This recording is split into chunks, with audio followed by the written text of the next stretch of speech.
విజయనగరం జిల్లా కేంద్రంలో సిబిఎస్ఈ సిలబస్లో నూతన స్కూల్ను నారాయణ యాజమాన్యం ప్రారంభించింది. భవన నిర్మాణం పూర్తి కాకుండానే అడ్మిషన్లు పూర్తి చేసేశారు.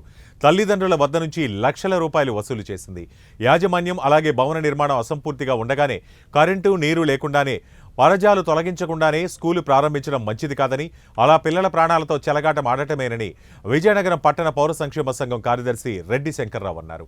తక్షణమే స్కూల్ ప్రారంభం ఆపాలని కోరుతూ నిరసన నిర్వహించారు. ఏమాత్రం క్వాలిటీ కంట్రోల్ బిల్డింగ్ అనుమతులు లేకుండా, విద్యుత్ నీరు లేకుండా లిఫ్ట్ గొయ్యి తవ్వి వదిలేశారని ఆరోపించారు. విజయనగరం జిల్లా కేంద్రంలో ఉన్నటువంటి నారాయణ స్కూల్ యాజమాన్యం సిబిఎస్ఈ స్కూల్ అని చెప్పి తల్లిదండ్రుల దగ్గర వేలకు వేల రూపాయలు వసూలు చేసి దానికి ఇంగ్లీష్ మీడియం స్కూల్ బోర్డు పెట్టి ఈరోజు ఎటువంటి నిర్మాణము కంప్లీట్ కాకుండా అసంపూర్ణమైన నిర్మాణంతో ఈ రోజు నుంచి క్లాసులు ప్రారంభమవుతాయని పేరెంట్లకు చెప్పారు. ఈరోజు విద్యార్థులు తల్లిదండ్రులు వచ్చేసి మాకు క్లాస్ స్టార్ట్ చేయండి అంటే లోపలికి వెళ్తే ప్లాస్టింగ్ పూర్తి కాలేదు, పక్కనేమో కరెంట్ లేదు, పైన వాటర్ లేదు, ఇక్కడ సింటాక్స్ లేవు, కింద కూర్చోడానికి బల్లలు లేవు, ప్లాస్టింగ్లే పూర్తి కాకుండా, రంగులే వేయకుండా, పరంజాలే తీయకుండా అసంపూర్ణంగా ఈ బిల్డింగ్ నిర్మాణం చేస్తున్నారు. ఈ అసంపూర్ణమైన నిర్మాణంలో పిల్లలకి ఏ రకంగా విద్యార్థులకి తరగతులు చెప్తారంటే సమాధానం లేదు. ఈ అన్నిటికీ కారణం నేను మంత్రిని కాబట్టి మా జోలికి ఎవరో రారనే ధైర్యం ఈరోజు నారాయణ యాజమాన్యం చేస్తుంది.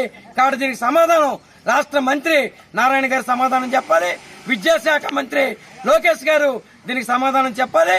విద్యాశాఖ విజయనగరం జిల్లా విద్యాశాఖ అధికారి దీనికి సమాధానం చెప్పాలి.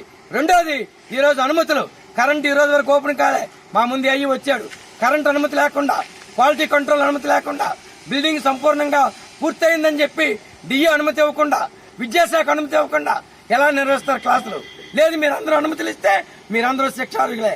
దీని అంతటికీ కారణం ఈ రోజు ఉన్నటువంటి ప్రభుత్వంలో ఉన్న మంత్రి నారాయణ గారి యొక్క దుశ్చర్యలు తప్ప ఇంకోటి కాదు. పిల్లల ప్రాణాలతో చెలగాటమాడి అసంపూర్ణ నిర్మాణంలో ఉంటే ఏ ఒక్క పిల్లడు చనిపోయినా దాని బాధ్యత ఎవరిది? ఈ జిల్లా యంత్రాంగం కళ్ళు మూసుకుంటుందని విజయనగరం పట్టణ పౌర సంక్షేమ సంఘం అడుగుతా ఉంది. సమాధానం చెప్పకపోతే ఈ పోరాటం ఉధృతం చేస్తామని చెప్పి హెచ్చరిస్తా ఉన్నాం.